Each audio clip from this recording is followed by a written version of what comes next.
Buksan po natin ang ating Biblia sa Romans chapter 13. In order to get the context, mag-umpisa po tayong magbasa sa verse 11 hanggang sa 14, although ang ating concentration ay nasa verse 14 po. Romans chapter 13 verse 11 hanggang sa 14. Ang sabi po dito, bukod dito alam ninyo ang panahon na ngayoy oras na upang magising kayo sa pagkakatulog, sapagkat ngayon ay higit na malapit na sa atin ang kaligtasan kaysa noong tayo'y sumampalataya ng una. Malalim na ang gabi at ang araw ay malapit na, kaya't iwaksi na natin ang mga gawain ng kadiliman at ating isakbat ang mga sandata ng liwanag.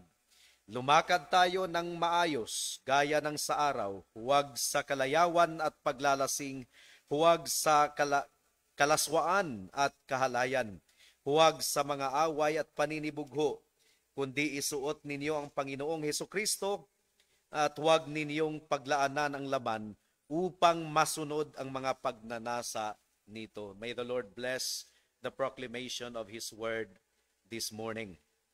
Now, last Sunday, tingnan po natin ang exhortation ni Apostle Paul sa mga mananampalataya na mag-behave properly, lumakad ng maayos nang sa araw. At nakita po natin, tiningnan natin last Sunday, what it looks like to not behave properly. Meron pong tatlong categories of sin na binanggit ang verse 13. This is the picture of not behaving properly. Kalayawan at paglalasing, kalaswaan at kahalayan, mga pag-aaway at paninibugho. And now, just a reminder mga kapatid, mga kaibigan, ang sinulatan po ni Apostle Paul sa mga directions na ito, hindi po ang mga unbelievers, kundi ang mga believers na dinescribe ng Romans 1, 6, and 7, sa mga ito ay kasama kayo ng mga tinawag kay Kristo. Sa lahat ninyong nasa Roma na mga inibig ng Diyos, mga tinawag na banal, sumainyo nawa ang biyaya at kapayapaang mula sa Diyos na ating Ama at sa Panginoong Hesukristo. So, these words of mandate or directions ay hindi po binigay sa mga makasalanan, directing them to put on Christ sa kanilang conversion, although that is also a biblical truth ayon pa sa Galatians 3:27, but rather ito po ay paghikayat sa mga mananampalataya na isuot ang ating Panginoong Hesukristo with reference to them. Sila ay tinawag na ng Diyos at nasa kalagayan na ng biyaya at ibinukod na sila para sa ating Diyos. At sila po ay nagsusumikap na ipamuhay nila ang Christian life sa kalagitnaan ng pagan religion and pagan licentiousness, ang siyudad po ng Roma. So yun po ang recipient ng sinulatan ni Apostle Paul. At ang konteksto po ng direction sa Romans chapter 13, mga kapatid, mga kaibigan, they are the people of God. At sila po ay tinawag upang ipamuhay nila ang kanilang buhay Kristiyano sa loob ng iglesia at sa harap ng mundo in the light of the law of God na sinamarize sa command for them to love each other, to love God and love one another. Tinawag po sila na mamuhay ng may kabanalan with a view of the consummation of redemption, sa muling pagbabalik ng ating Panginoong Hesukristo. Kaya ni-remind po sila ni Apostle Paul that the final hour of their salvation is nearer. Mas malapit na ngayon kaysa sa noong unang sumampalataya sila. Kaya nararapat lamang na lumakad sa paraan na naaayon sa mga anak ng liwanag. And they are tasked to cast off the works of darkness. Ano ba itong mga works of darkness and works of the night? Gaya ng binanggit na sa verse 13, sininggle out po ni Apostle Paul ang tatlong categories of sin. Those three categories of sin characterize the nightlife of sin. Ano ba ito? Mga excesses of food and drinks. Food and drinks are not sinful in and of themselves. What is sinful are excesses of food and drinks. When the Bible says drink a little wine, well, how do you understand little? Little is little. So just define little. Excesses of food and drinks, not in feasting and drunkenness. And then siningle out din ni Apostle Paul ang excesses of sexual activity. Sexual activity is not sinful in and of itself, as long as it is in the context of marriage. Now, ang excesses, not in bedding around and licentiousness and other forms of sexual lust and deviation. At yung pangatlong kategory ng kasalanan na binanggit ni Apostle Paul ay yung kasalanan sa puso na may kinalaman sa interpersonal relationships, not in quarreling and in jealousy. At sa konteksto pong ito, mga kapatid, mga kaibigan, it is in the context of Paul is underscoring the fact na ang mga Christians ay maaaring ma-overcome. Maaaring mahulog ang mga Christians sa alinman sa tatlong kategorya ng kasalanan na binanggit sa verse 13. Kaya, there is a reminder. Dinirect ni Apostle Paul ang mga tao ng Diyos to a lifestyle not characterized by these categories of sin. At upang hindi tayo mahulog nito, ay ito na yung sinasabi sa verse 14 na isuot natin ang ating Panginoong Hesukristo at huwag po nating paglaanan ang ating laman. Make no provision for the flesh. And kahit abundant po ang evidence sa Biblia na walang sino mang makakapag-claim na sila ay tunay na Christian kung lifestyle na nila itong mga kasalanang binanggit sa verse 13. No one has the right to claim na siya ay Christian kung namumuhay siya sa ganitong lifestyle. Pero malinaw din ang sinasabi ng Biblia na ang mga Christians ay maaaring mahulog sa ganitong kasalanan kung hindi po mag-ingat. Alalahanin po natin si Haring David with Bathsheba. So kung hindi po tayo mag-ingat, and so ang mandato po sa verse 14 ay hindi po optional, hindi po luxury. It is a must. It is a necessity sa mga mananampalataya na namumuhay doon sa Roma at sa bawat isa sa atin na isuot po natin ang ating Panginoong Hesukristo at huwag po nating paglaanan ang laman. Yun po ang sinasabi ng verse 14.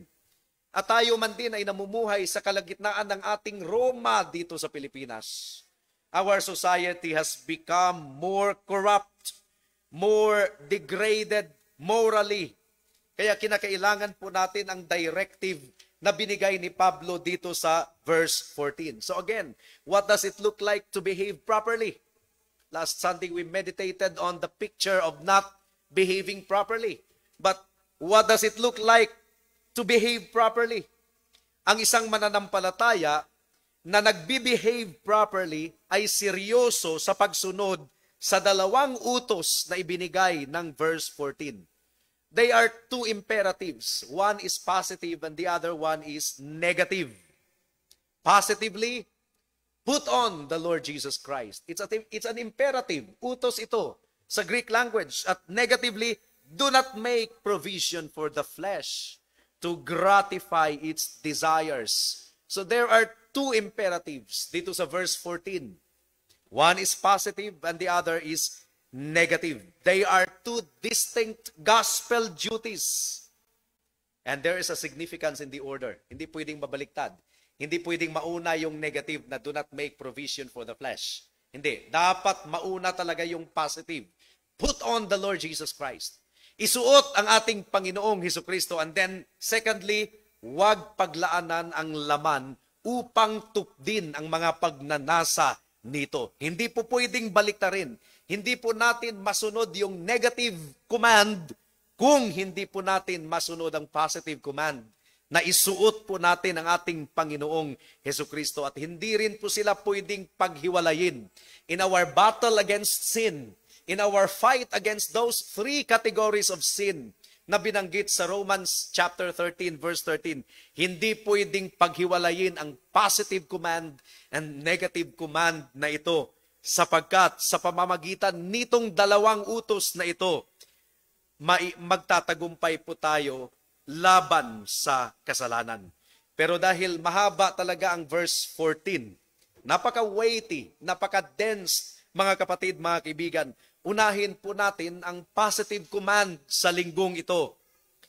Put on the Lord Jesus Christ. There's the mandate for all of us to put on the Lord Jesus Christ. So meron pong dalawang bahagi ang ating pagbubulay-bulay sa umagang ito. Una, the meaning of the words of the mandate.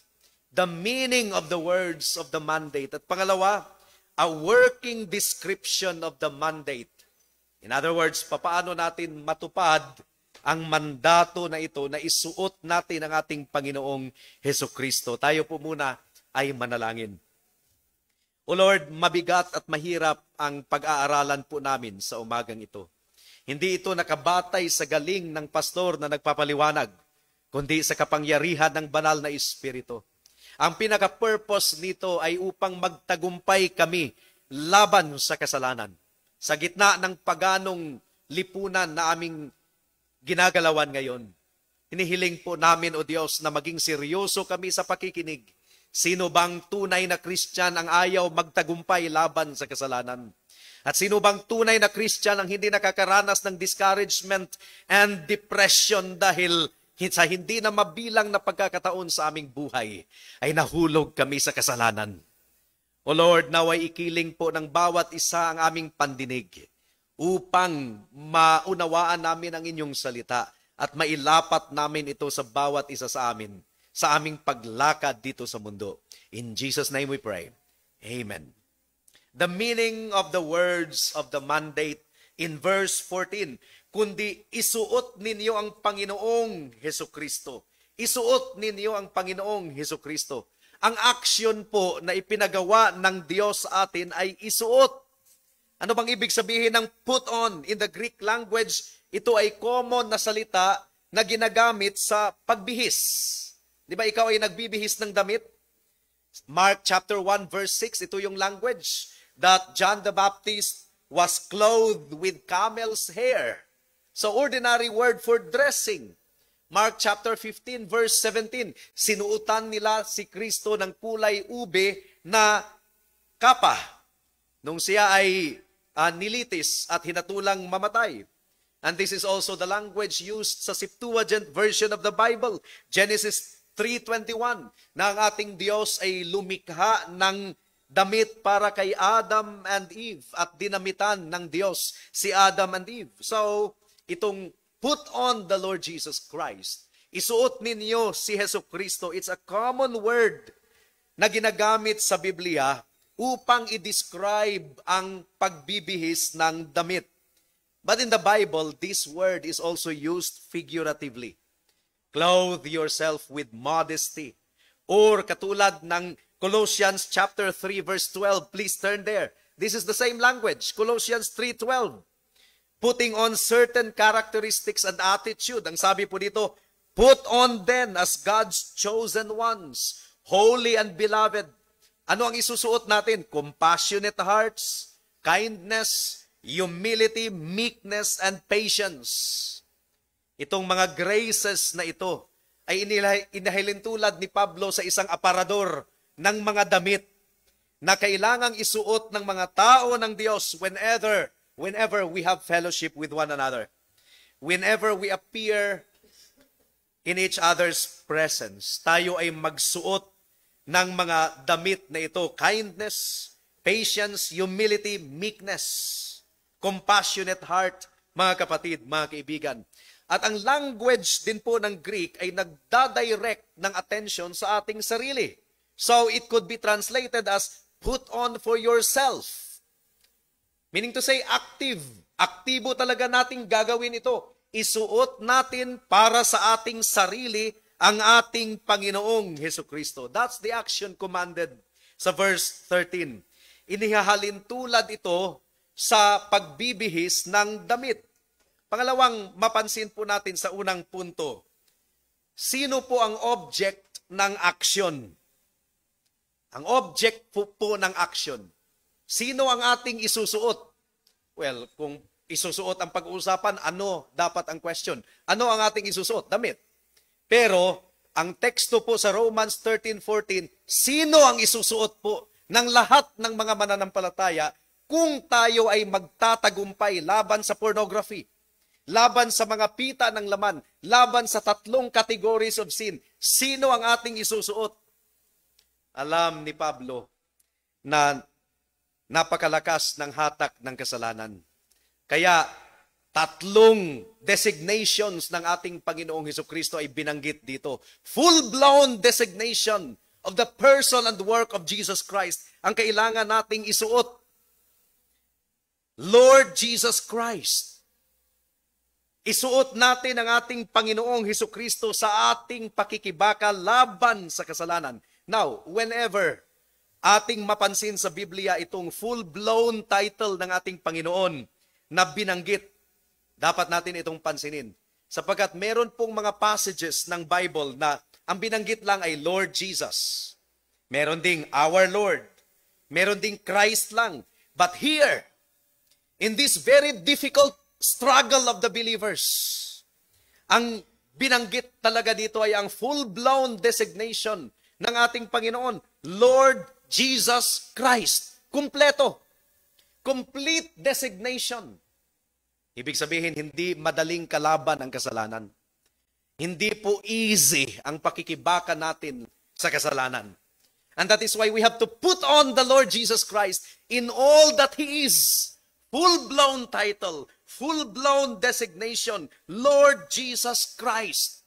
So una mga kapatid, let us put on the Lord. Tinawag po siyang Lord. Kanino po, saan po ito tumutumbok itong salitang Lord? It points to the dignity of His person as nothing less than God. Jesus Christ is Yahweh. Jesus Christ is Jehovah. Lahat po ng mga prophecies sa lumang tipan na nagsasalita patungkol kay Jehovah, they are fulfilled in the Lord Jesus Christ. In fact, yung salitang kurios is used in the Greek Septuagint to refer to Yahweh or Jehovah. And so, ang lahat ng mga tao ng Diyos ay pinag-uutos or hinimok na isuot po natin ang Diyos mismo. Put on the Lord, meaning to say, put on God because Jesus Christ is God. He is Jehovah. He is the Almighty One. And on the other hand, ito din po ay tumutumbok sa ating Panginoong Hesukristo bilang supreme ruler and king. In that sense, Jesus Christ was designated as Lord. Kaya nga, sinabi ni Peter sa Acts chapter 2 verse 36, God has made Him both Savior and Lord, or Lord and Savior. Well, from everlasting up to everlasting, sa katauhan po or sa being po ng ating Panginoon, in His deity, He has always been the Lord. Take note the announcement ng mga anghel sa mga shepherds, unto you is born as a Savior who is Christ the Lord. Unto you is born a Savior who is Christ the Lord. From everlasting to everlasting, ang ating Panginoon, He has always been the Lord. But with respect to His position as the outworking of His redemptive purpose, again, outworking of His redemptive purpose, Jesus Christ is constituted Lord in a unique sense after ng Kaniyang resurrection and ascension. Kaya nga sinabi ni Pedro, God has made Him Lord, but as to His being and deity, He has always been the Lord of glory. Or sa language ng Ephesians chapter 1, God has exalted Him to His right hand and put everything under His feet. Ang tinutukoy dito ay ang outworking ng redemptive purpose ng ating Diyos. Now, ito talaga yung, hindi po ito maliit na bahagi ng hiwaga ng ating teksto, mga kapatid, mga kaibigan. Paano isuot ng nilikha ang tagapaglikha? Have you not wondered? Paano isuot ng nilikha ang tagapaglikha? Paano isuot ng uod ang Diyos ng kaluwalhatian? And yet this is the language of the scriptures na isuot natin ang Lord Jesus Christ. Papaano isuot ng tao ang Diyos? Papaano isuot ng alipin ang namumuno. Pero ito po yung language ng ating teksto. In our battle against sin, in our struggle against sin, we need to put on the Lord Jesus Christ, or else talunan po tayo, or else sugatan po tayo, or else hindi po tayo magtatagumpay. We have to put on the Lord. Kailangan gawin natin iyan sa ating Panginoon with the analogy of getting dressed. Isuot po natin ang ating Diyos. Self-consciously reminding ourselves that He is the Lord. Put on the Lord and then He is Jesus. Isuot natin si Jesus. Ano bang ibig sabihin ng Jesus? Ito yung pangalan na binigay sa ating Panginoon sa kanyang incarnation. Remember? Nagdadalawang isip na si Joseph na pakasalan si Maria dahil natagpuan itong buntis. And so, sinabi ng Diyos kay ng anghel kay Joseph, "Do not be afraid to take Mary your wife. And his name shall be called Jesus, for he will save his people from their sin." Isuot natin hindi lang ang Diyos at Hari, kundi si Jesus. Meaning to say, siya ay tunay na tao, Diyos na naging tao. It underscores the reality of His humanity. Emmanuel, God with us. Ang salitang Jesus din, ang pangalan na Jesus, ay tumutumbok din sa kaluwalhatian ng kanyang misyon bilang tagapagligtas. In other words, si Jesucristo, ang ating tagapagligtas, ang ating deliverer. In our battle against sin, isuot po natin ang ating Panginoon bilang Diyos at tagapagligtas, deliverer, rescuer. Hindi lamang siya tinawag na Lord, but He is also called Savior, Deliverer. Siya po ang pumarito dito sa mundo with a mission of deliverance. Pumarito siya upang magligtas sa kanyang mga tao mula sa kanilang kasalanan. And ito po yung ipinag-uutos sa atin na isuot natin. We are to put on the Lord Jesus. And then pangatlo, isuot natin si Kristo. We are to put on the Lord Jesus Christ. He is also called Christ. At nag-identify ito sa ating Panginoon bilang anointed one. The long-promised Messiah, Christ. Ibig sabihin, anointed one, Jesus Christ was equipped with the power of the Holy Spirit upang magampanan niya ang kanyang misyon sa pagligtas atin at sa pagiging Diyos at Hari. The one upon whom the Father poured the Spirit without measure. At sa kaluwalhatian ng kanyang pagiging Messiah, ang ating Panginoon, ang final prophet, dahil pinakilala niya ang Diyos Ama sa atin. Siya po ang priest, ang pari, nagpapatawad at namamagitan para sa kanyang mga tao. At siya po ang Hari, to rule over us and defend us. This is the implication of Christ. And all of that is bound up in the object of the action commanded. We are to put on the Lord Jesus Christ. Kung tayo ay magtagumpay laban sa kasalanan, we are to put on the Lord Jesus Christ. Now, this is really a bold language sapagkat papaano nga ang nilikha na katulad natin, isuot natin ang ating Panginoong Hesukristo, the Lord of glory. This is the analogy. Ginamit naman yung salitang put on sa Bible. Romans 13:12, for example, put on the armor of light. Yeah, we have to put on the armor of light. Ephesians 6:11, put on the whole armor of God. 1 Thessalonians chapter 5, verse 8, put on the breastplate of faith. But here, in Romans 13:14, sino ang ating isusuot? The Lord Jesus Christ.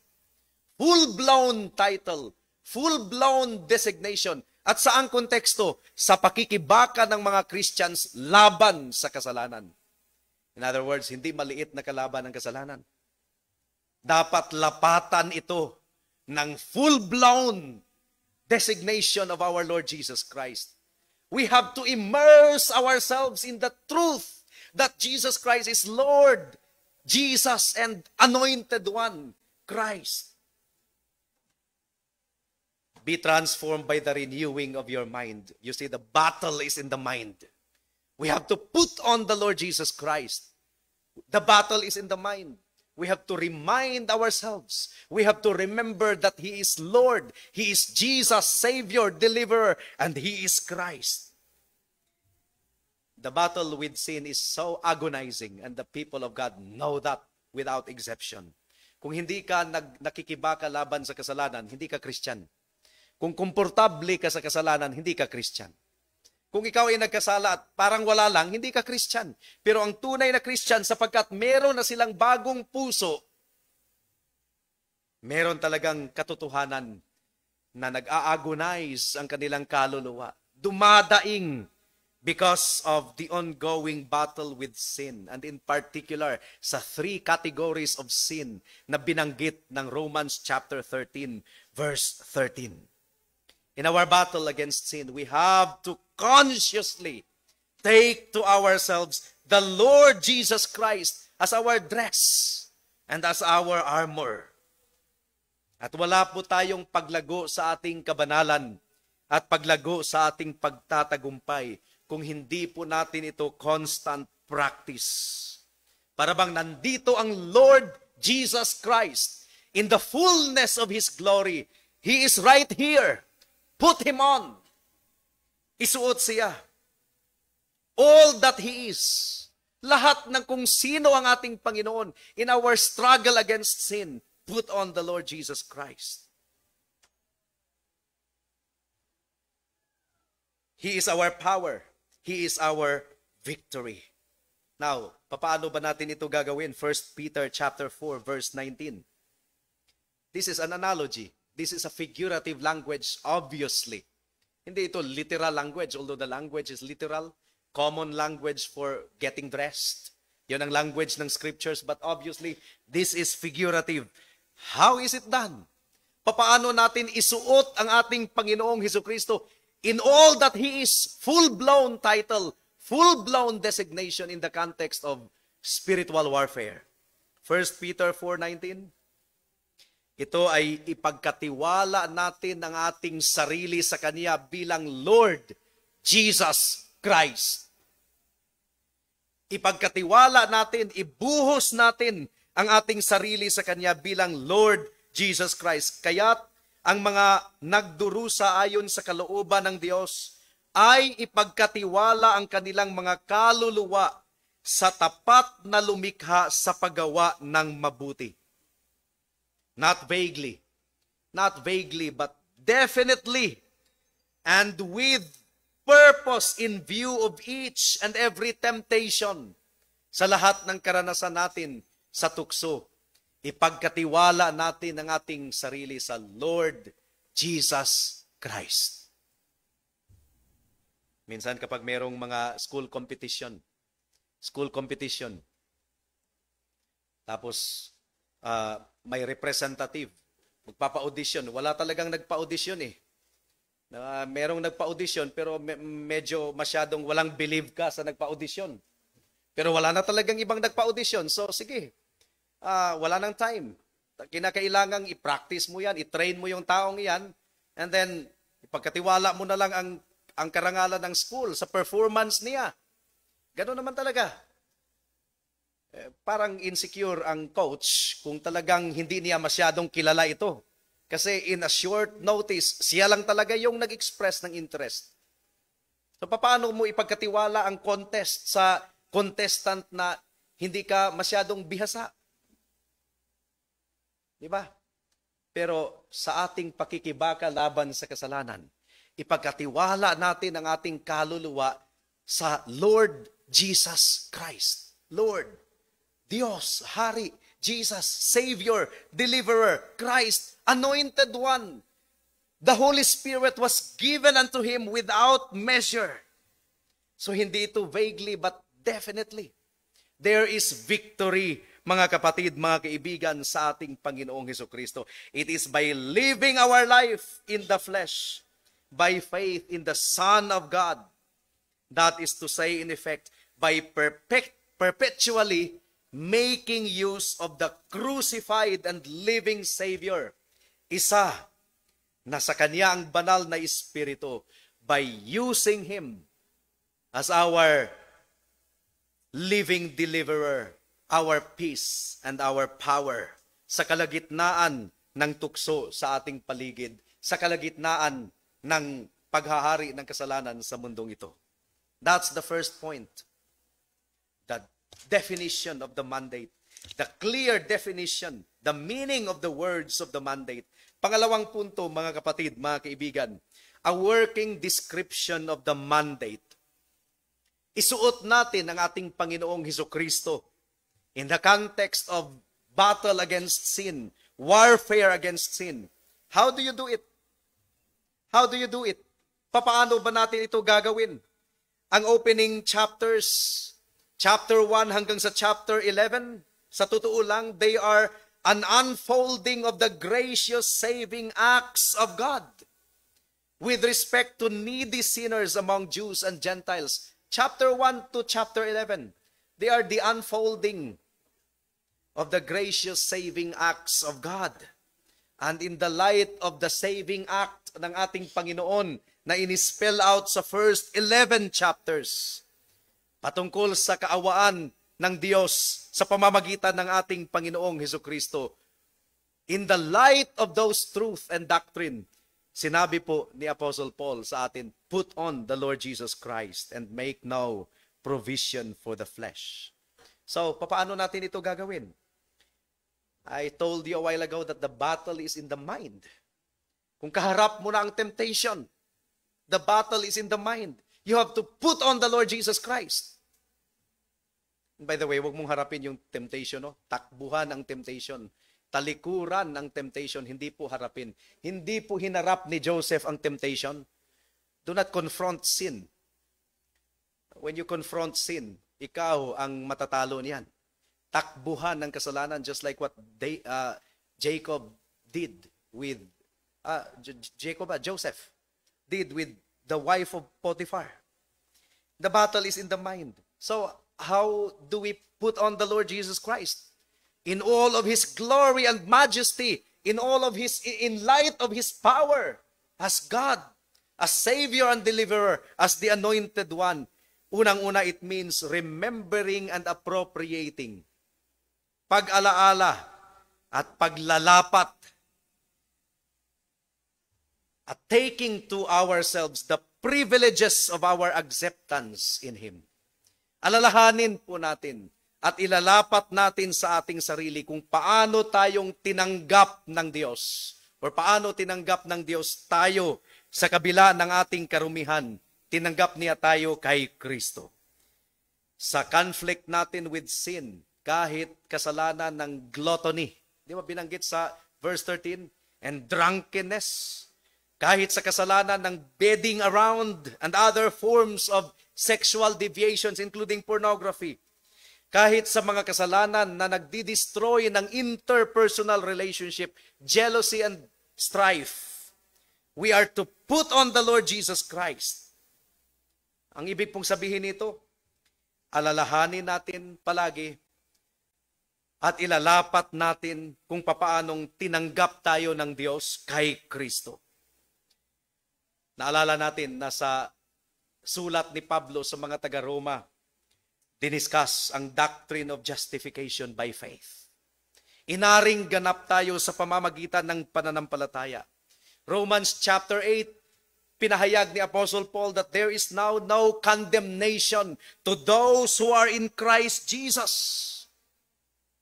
Hindi sa pamamagitan ng ating gawa, hindi sa pamamagitan ng ating abilidad na linisin ang ating sarili, kundi sa pamamagitan ng pananampalataya kay Kristo, sa Kanyang dugo at katuwiran, na tayo ay inaring ganap sa harapan ng Diyos, gaano man karumi ng ating kasalanan, ng ating kaluluwa. Well, Pastor, ano bang kinalaman yan sa pag-fight natin sa tatlong categories of sin na binanggit sa verse 13? Ano bang kinalaman yan? I tell you, my dear brethren, it has everything to do with Christian victory if we will go back to the glorious doctrine of justification by faith in Christ Jesus our Lord. Bakit? Isa sa pinakamahirap na bagay na kakaharapin ng isang mananampalataya sa kaniyang pagkahulog sa kasalanan. Lalong-lalo na sa kasalanan na binanggit sa Romans chapter 13, verse 13. Isa sa pinakamahirap na kakaharapin ng isang mananampalataya ay ang discouragement at ang panlulumo na resulta ng discouragement na yun. Hindi na po mabilang sa ating experience at saka sa mga Christian na every time na nahulog sa kasalanan, pornography, sa kasalanan ng strife and jealousy, sa kasalanan ng drunkenness, every time na nahulog sa mga sensitive and besetting sin, hindi maiiwasan ang discouragement and depression at magsasabing, Pastor, ano pa bang use? Tunay ba akong Christian? How can I be a Christian? Nahuhulog pa rin ako sa kasalanang ito. You see? That's why we have to put on the Lord Jesus Christ whenever we are facing temptation. And so we begin to doubt our salvation. We begin to doubt our justification. The joy of salvation is gone. Nawala na ang joy of salvation. And then nahihiya na tayong lumapit sa Panginoon sa pananalangin. Even sa paglapit natin sa Panginoon upang humiling ng tulong dahil nahulog tayo sa kasalanan. We feel so unable and not capable of coming to God even in prayer and asking for His fatherly forgiveness. Lahat ng nerve na nag-a-attach sa atin sa fatherly love and care ng ating Ama ay naputol. And so we become discouraged. And discouragement is the mother of depression. Hindi po ba ito ang description ng bawat isa sa atin, mga kapatid, mga kaibigan? Hindi po ba ito ilang beses na bang na-question natin ang ating kaligtasan? How many times have we doubted kung tayo ay tunay ba na justified at tunay ba na ligtas? Nahulog tayo sa kasalanan. Hindi na mabilang. Hindi na mabilang. Now, it is at this moment when we are doubting kung tinanggap ba tayo ng Diyos sa katauhan at pagka-Diyos ng ating Panginoong Hesukristo. Tinanggap ba niya tayo? We have to start here. Kahit gaano kaitim ng ating kasalanan, merong kapatawaran ng ating Diyos. We are accepted in the Beloved. We must lay hold of it. Remember, hindi lang ang pakikipaglaban sa aktual na kasalanan or kasalanan sa isip at isipan, kundi the battle also includes doubt, discouragement. At dito tinitira ang mga anak ng Diyos, ang mga tao ng Diyos sa pakikibaka laban sa kasalanan. Now, we will never make any progress sa holiness at pagtatagumpay kung hindi po natin isuot ang ating Panginoong Hesukristo in all that He is, as Lord, as Jesus, as Christ. In the Lord Jesus Christ, we are accepted by God. In the Lord Jesus Christ, David was restored. In the Lord Jesus Christ, Peter was restored. In the Lord Jesus Christ, we shall be restored. The righteous fall 7 times, but he rises up again. So, ibig sabihin, alalahanin natin, let's recall the gospel and the privileges of the gospel and the implications of our union with Him in our death and resurrection. Namatay tayong kasama ni Kristo, Romans 6:3.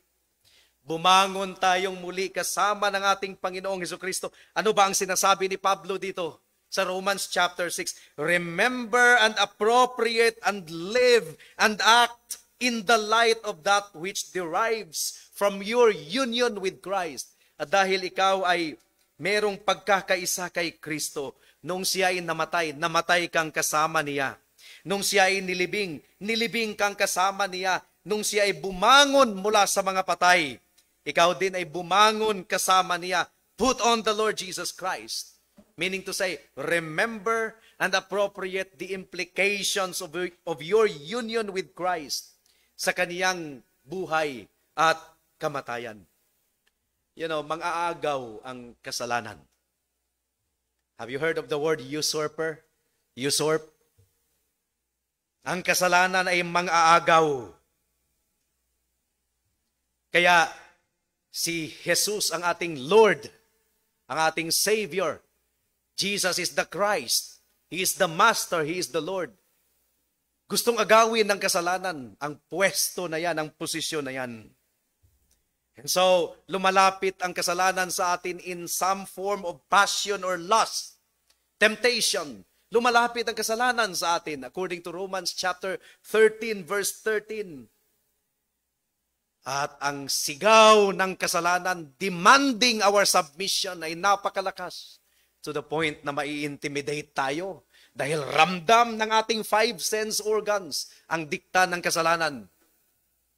That is the time that we have to put on the Lord Jesus Christ. At sasabihin natin sa kasalanan, namatay na ako sa pamumuno mo. Ako ay bagong nilalang na kay Kristo. Wala kang karapatan sa aking tiyan. Wala kang karapatan sa aking dila. I'm referring to wine and excessive food. Sin shall not exercise lordship over you. Ayon pa ni Paul, for you are not under law in an unblessed, condemned state separate from Christ. Ikaw ay nasa pamumuno ng biyaya.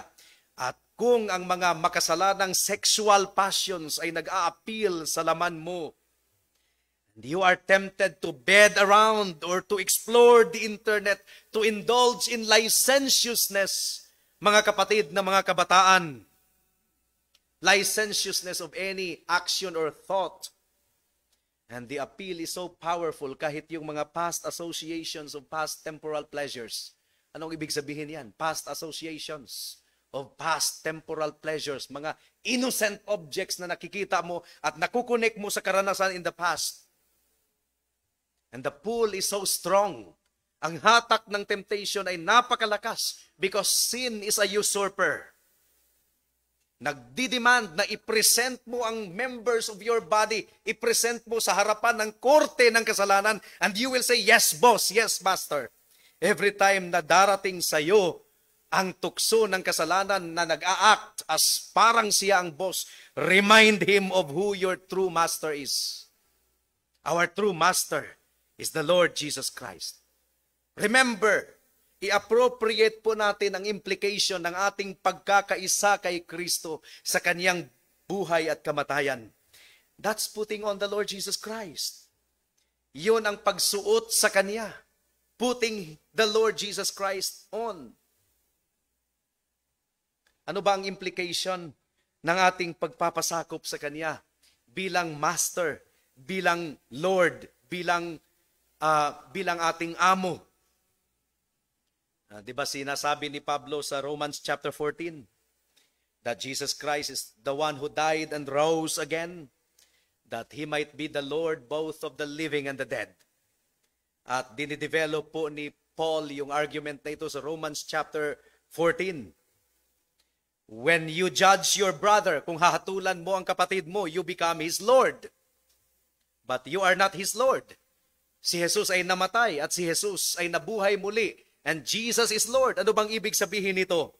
It means in the situation of sin and prior to the committal of sin, kinakailangang consciously maalala po natin at tumugon tayo sa katotohanan that we are not our own.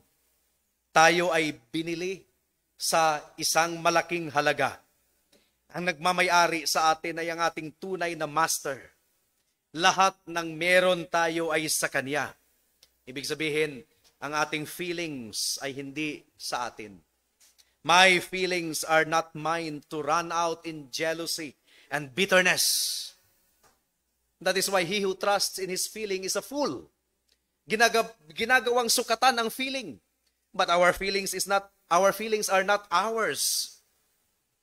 Ang ating feelings ay hindi sa atin upang mag-indulge tayo sa sexual na kasalanan. Our sexual organs are not ours to indulge in bedding around.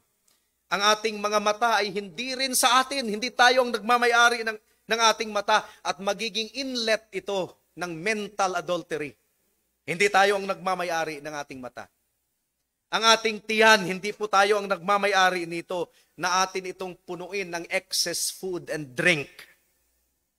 Put on the Lord Jesus Christ. Ibig sabihin, alalahanin mo kung sino ang nagmamayari sa iyo.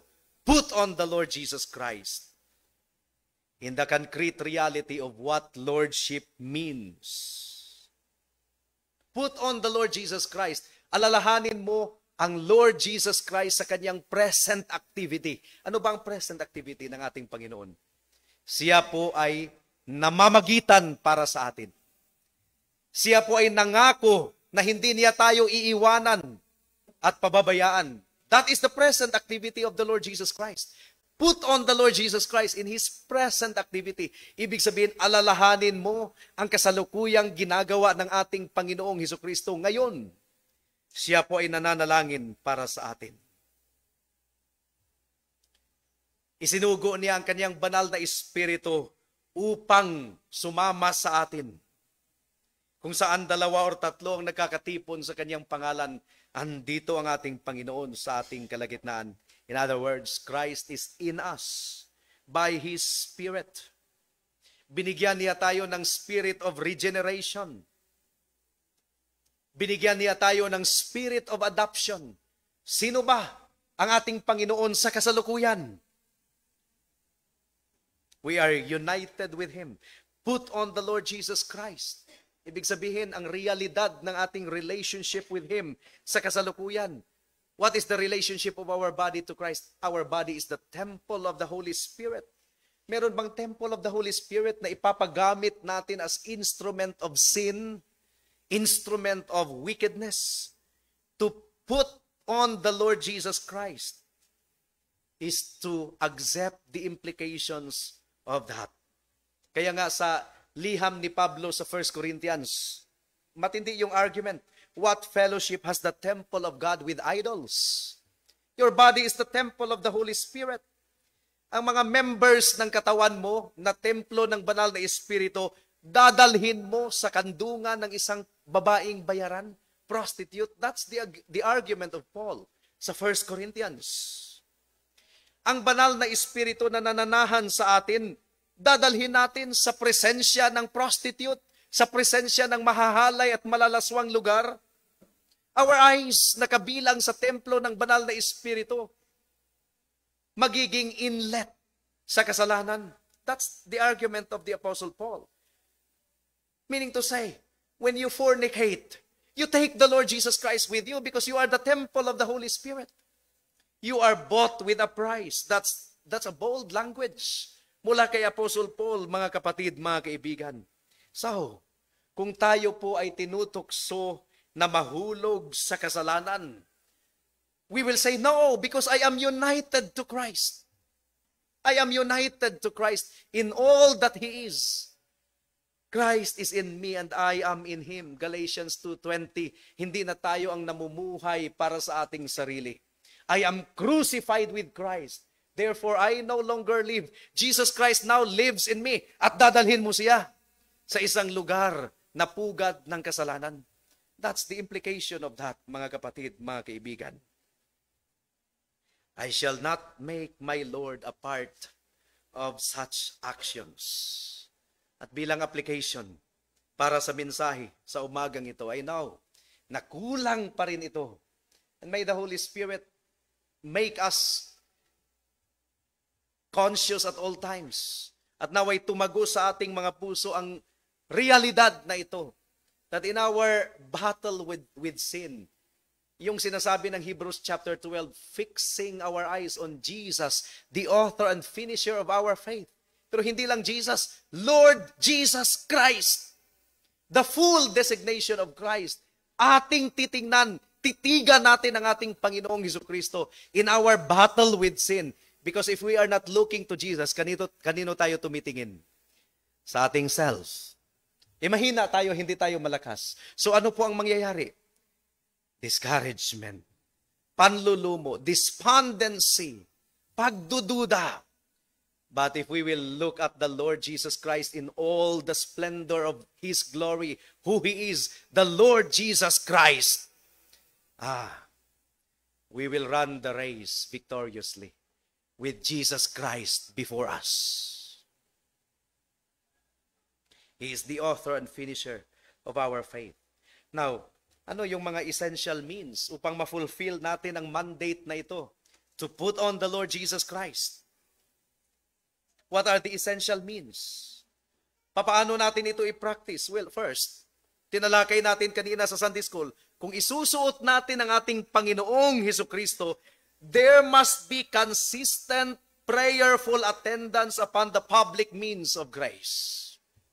If we are to put on the Lord Jesus Christ, kinakailangang magkaroon tayo ng consistent, prayerful attendance sa public means of grace. Dahil sa public means na yon, sa pamamagitan ng banal na Espiritu, ang ating Panginoong Hesukristo ay binabandila sa ating harapan. Pinuproclaim sa ating harapan, mga kapatid, mga kaibigan. Ang katotohanan ng ating relationship with Christ, ini-expound sa lahat ng public elements of our worship, including singing of hymns, including scripture reading, including sermon. Ito yung mga institute, ito yung mga elemento. In the genius of God and in the wisdom of God, He calculated it na dito po itataas ang ating Panginoong Hesukristo bilang bread of life upang pagsasalu-saluhan ng kanyang mga tao. In other words, ang public means of grace, pagtitipon na katulad nito, public means of grace, especially the Lord's Day, ito yung means of grace kung saan na-display ang kaluwalhatian ng ating Panginoong Hesukristo bilang dress, bilang damit na isusuot ng kaniyang mga tao. And if we are to put Him on, kinakailangang makita natin siya. At kung makikita natin ang ating Panginoong Hesukristo, dapat tayong pumaroon sa pagtitipon na itinalaga ng Diyos kung saan na-display ang ating Panginoong Hesukristo. And do not be wiser than God. Baka iniisip mo na mas wise ka pa sa ating Panginoon. Do not be wiser than God. At magtatalaga ka para sa iyong sarili ng lugar kung saan madidisplay si Kristo.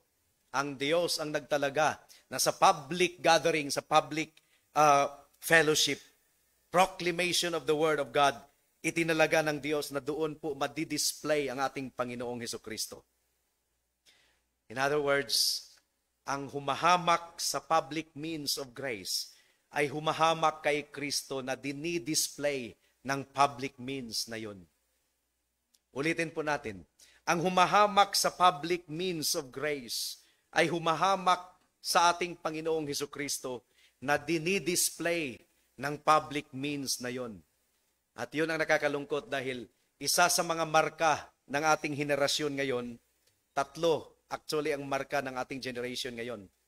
Self-indulgence, love of ease, and covenant breaking. That's the mark. They are the marks of our generation today. Love of ease, self-indulgence, and covenant breaking. Pangalawa, paano natin i-put into practice ang pag-put on sa ating Panginoong Hesukristo? Well, alam ko na na-anticipate na po ninyo ang pangalawang practical. It is the disciplined engagement in the private means of grace. Ito ay ang pagbubulay-bulay sa salita ng Diyos na ang ating Panginoong Hesukristo ay nadidisplay sa ating kaluluwa. Ito ay ang pag-engage ng secret prayer na lumalapit po ang ating Panginoong Hesukristo sa atin. Sa ating pananalangin sa Kanya at pagtawag sa Kanyang pangalan at pagbuhos sa Kanya sa ating mga struggles, ang ating Panginoon ay pupunta sa atin with power, with might, with deliverance. Kaya mga kapatid, basic ito, elementary. Bakit magrereklamo tayo sa basic and elementary message? To put on the Lord Jesus Christ in all that He is. And we will be able to put Him on. Kung nakikita natin siya na di-display, we fix our eyes on Him. These are elementary. Public means and private means. Ito na nga eh. Huwag ka nang maghanap ng exotic way na madidisplay ang ating Panginoon. May mga churches na doon sila nagfo-focus sa deliverance, casting away demons. In Jesus' name, lumabas ka. Espiritu ng katakawan. Espiritu ng kalaswa. Deliver. No. Wala pong exotic way para masuot natin ang ating Panginoong Hesukristo. Real deliverance is intimacy with the Lord Jesus Christ. Real deliverance is intimacy with the Lord Jesus Christ. Hindi yung exotic way na merong deliverance ministry, parang exorcism session. No. It's walking closely with Him. Moment by moment, mga kapatid, mga kaibigan.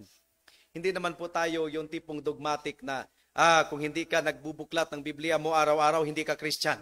No.